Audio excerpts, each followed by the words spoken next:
Good afternoon, everybody. Thanks for tuning in today. This is Jeff McKay from Brightsquid.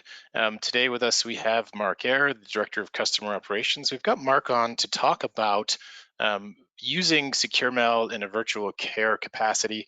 Mark's been working with clinics who have been doing this for almost a decade now, so he's our go-to in terms of helping clinics figure out how they can implement. There's lots of different ways that you can do that, and we will go through some of that today. It's a quick webinar, 15 minutes. We'll be here every week doing this. So because you're registered for this webinar, you'll have the ability to attend all subsequent webinars, and we'll add more information about virtual care, how secure mail fits into that, other applications you can be using as we go through this. So Mark, let's dig in here. Yeah, thanks very much, Jeff. I think now more than ever with the current pressures affecting practices that, I'll just say the name coronavirus and get that out of the way. A lot of patients are staying home. They're not interested in going out in the world, visiting their doctors at fear of becoming infected. So the idea of connecting with our patients remotely through a suite of tools is far more prevalent now than it ever has been in the past. And I think that the Brightsquid Secure Mail service is a big part of that conversation. So in a few minutes here, I'm going to switch over and show you a live demo of Secure Mail. So for those of you that haven't seen it before, you'll get a quick look at it. For those of you familiar with it, I'll show you a couple new tips and tricks, but being as we're keeping this to 15 minutes, I won't be able to go too much in depth. So we are going to talk about the 4 things on the screen in terms of updating your profile, getting the rest of your team plugged into Secure Mail, your team also outside of your practice, your collaborating clinics, and most important of all is connecting with patients. So we need to invite them so they can use Secure Mail with your clinic as well. And it really is a full functioning system that allows everyone in your practice, doctors, MOAs, office staff, everyone who needs to be able to connect with patients can do so through the Brightsquid Secure Mail service. So that's what we'll talk about in just a minute. But I think Can I just chime in for a sec, Mark? If you back up one slide. Oh, sure. The importance here that we want to drive home the complete your profile as we sort of dig into virtual care through this series. One of the things that Brightsquid offers is the ability to integrate into TELUS MedDialogue. So when your profile is up to date, we need your specialty, your name as a clinician, your clinic, then we can get you uploaded into the TELUS provider directory so that you can exchange messages in and out of the TELUS EMR system. So if you have a TELUS EMR, you can plug in and send messages directly through Brightsquid from a patient record, so you connect with patients that way. So that's really the big reason for getting that set up. It also makes sure that you have all the correct information in the Brightsquid directory, which is a big tool for making sure you're talking to the right person. Yeah, you want to make sure that you're presenting yourself as you truly are in the Brightsquid and the TELUS communities, so people can find you. They can search you out by your specialty, your geographical location. So having a complete and accurate profile is very important. Yep.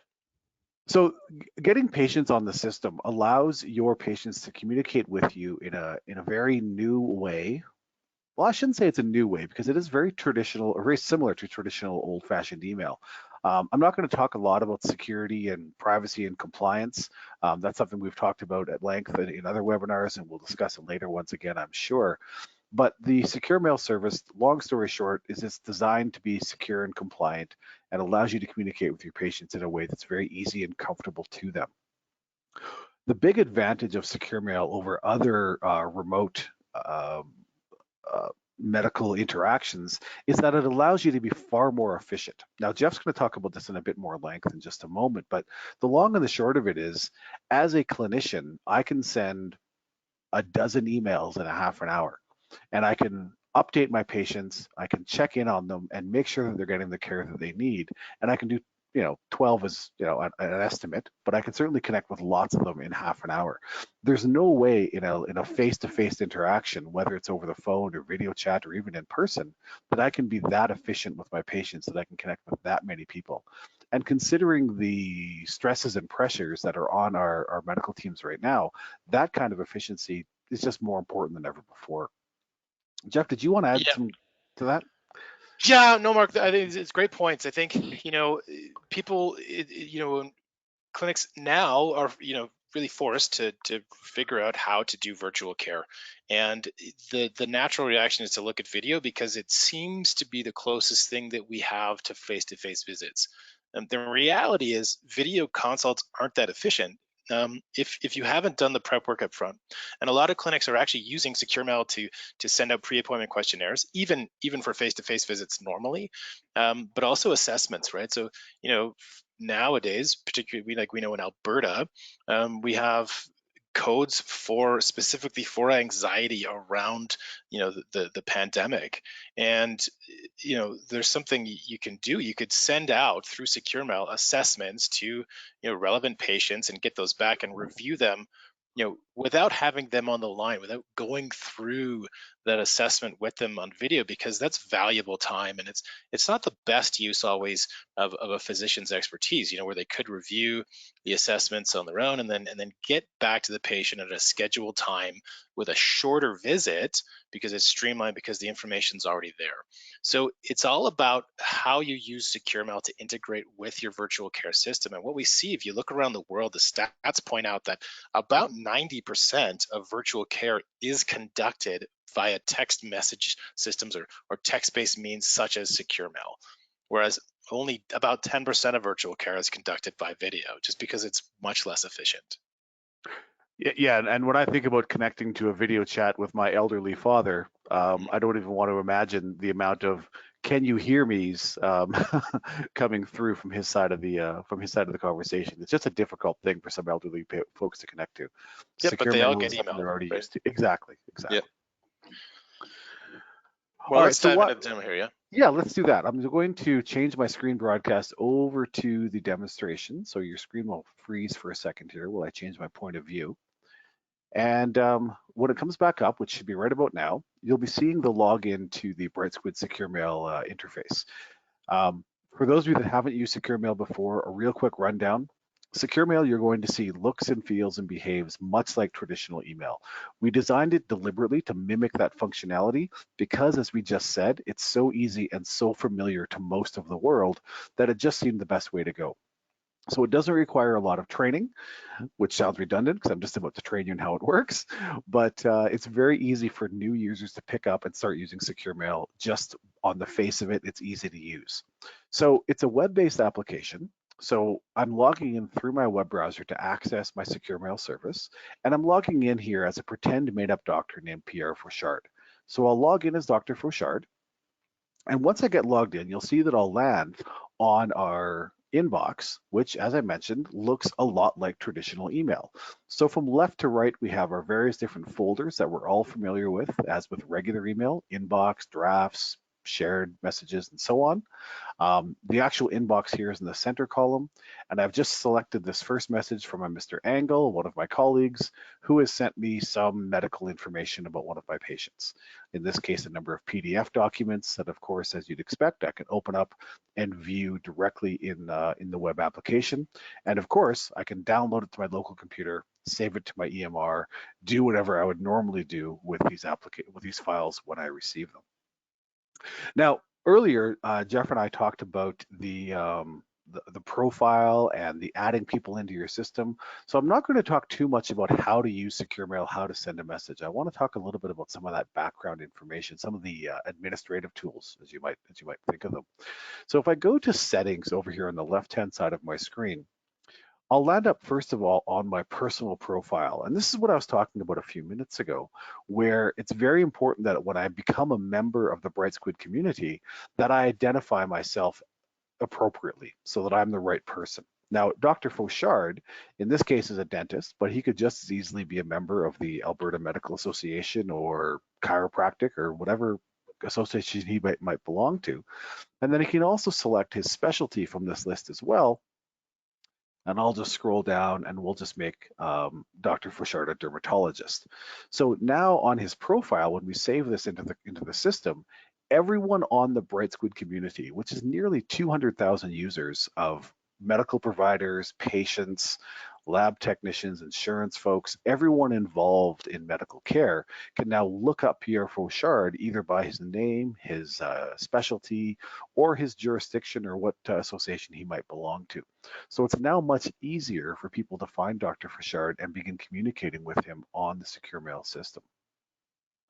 Now, by the same token, if I go to the next tab here under clinic details, oops, it's asked me to save my password. I can also update my practice information as well, because some people may not be looking for Dr. Fauchard specifically, but rather they're just looking for his practice. Now, we just made Dr. Fauchard a dermatologist, so we'll change him to a specialized clinic. There's his phone number, the dreaded fax number I'm leaving blank because I have very strong feelings about fax machines, which I'll get into in a different webinar. And then, of course, the rest of my jurisdictional information.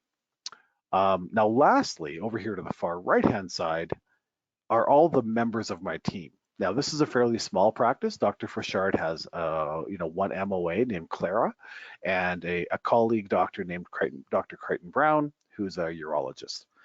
I can add more and more people to my team.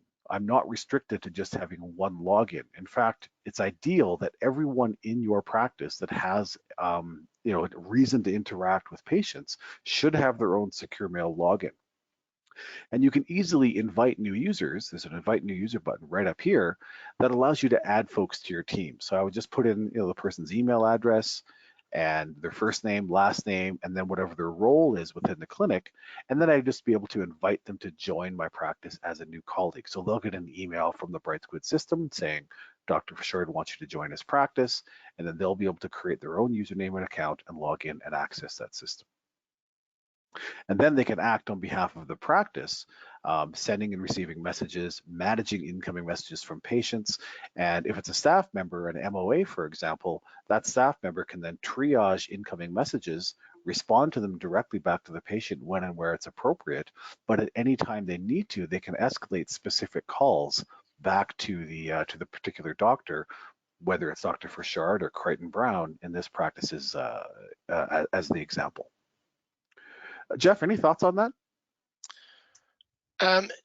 No, I think that's exactly it, right? It's all about making sure that people know who you are, that you've got the right people on your account, and in that way you can make sure as you get into the shared inbox that people have the right access and you can get messages where they need to be quickly. Exactly. Now, lastly, the last group of people that I wanted to talk about are always the most important one, and those are our patients. Um, in the same way that I can invite colleagues to join my practice, I can also invite my patients. Now, this is obviously test data, but you can see here that in my directory of patients, I've invited 4 other individual patients to start communicating with my practice. It's very, very easy to add new patients and invite them to the system. I mentioned already that there's probably close to 80 or 100,000 patients in our system already in the live environment. So there's a very good chance that your patients are already in the system. But even if they are not, as a subscriber to Brightsquid Secure Mail, you can instantly invite a new patient to communicate with you, even if they've never even heard of Brightsquid Secure Mail. It's a simple matter of clicking the Compose button up here in the top right-hand corner, addressing the message. Now I'm going to make up a new email address here. Oops, at brightsquid.com. And as I'm typing, the system is searching to see if we can find that person. If there's no match, then we'll simply click the invite button. We indicate the person we're inviting is a patient as opposed to a professional colleague, and then we enter their date of birth. In this case, we'll just say January 1st, 2000. That's the kind of the secret temporary password that we use for the patient to log in the first time. Once they get logged in, they'll of course set a normal password for their account that they would use for subsequent logins. And then, because I'm not too creative right now, we'll just say the subject line is test, the body is test. And of course, I can attach any files that I want to put in here as well. I'll just grab this PDF document and click send. So there, in just under a minute, I composed a message, sent it off to my patient. It could be anything that we talked about. Jeff mentioned the mental health checkups. It could be a pre-appointment questionnaire. It could be any number of things that I want to send to my Lab patient to recs, all that prepare kind them. of stuff. Exactly. There's so many things we couldn't possibly list them all. I do want to point out too, back in the send, you can either have that message go from the clinic through the shared inbox, so the patient gets a message from the clinic, or you can take it directly from your own personal account, so that you have that one-to-one communication. So in the case of a physician who wants to have direct contact with the patient, ask follow-up questions, that would be appropriate to take it offline. But if you wanted to maintain that distance, so clinicians aren't getting inundated with messages from patients, it doesn't happen that way. Patients are very respectful. Every clinician that we have on the system has said that. Um, but in that case, you can maintain that sort of patient to clinic connection or have it personalized. Exactly, good point. So let's move away from the live demo, and we're just going to wrap this up here pretty quickly. We do have some more webinars on the docket coming up in the next couple of days. Some will be a little bit longer. Some are going to be a half an hour. Some will stick to our 15-minute format. So hopefully you can join us for any one of these events that are coming up in the coming weeks. Yep. And if you are registered for this webinar, as you are because you're here, you are able to attend the next ones. You're already registered for the next ones, other than the one that's coming up on Tuesday. So just kind of as a last note here, we just want to highlight the fact that these are challenging times. We're trying to figure out how to move forward with virtual care. All of our clinics are. But at the same time, the OIPC in Alberta, the Privacy Commissioner in Canada has stated that the privacy regulations still apply. We don't want to come out of this time with other issues arising from privacy, where patients may have been impacted from any kind of data breach that might come from using inappropriate technology, or other instances as well. So if you haven't done a PIA or privacy risk assessment, and this applies to Alberta, but everybody really should be doing it, every clinic, everywhere, to make sure they understand how privacy is being maintained in your clinic, how you're protecting the information, and that the proper safeguards are in place. We do have a tool you can do that on our homepage, on our website. If you go through, you can click to the privacy risk assessor. You can go to this web address. Just do it's 7 quick questions. You'll get a score. You can do a consultation with one of our Brightsquid onboarding reps to see what steps you can implement to help raise that score to make sure that you're keeping things safe. So I think that wraps us up for time. We're a little bit over. We had a lot to talk about today. But Mark, thanks for your time getting these done. We will be back next week with more detail. So please tune in then. In the meantime, stay safe and have a great weekend. Thanks, everybody. Bye-bye.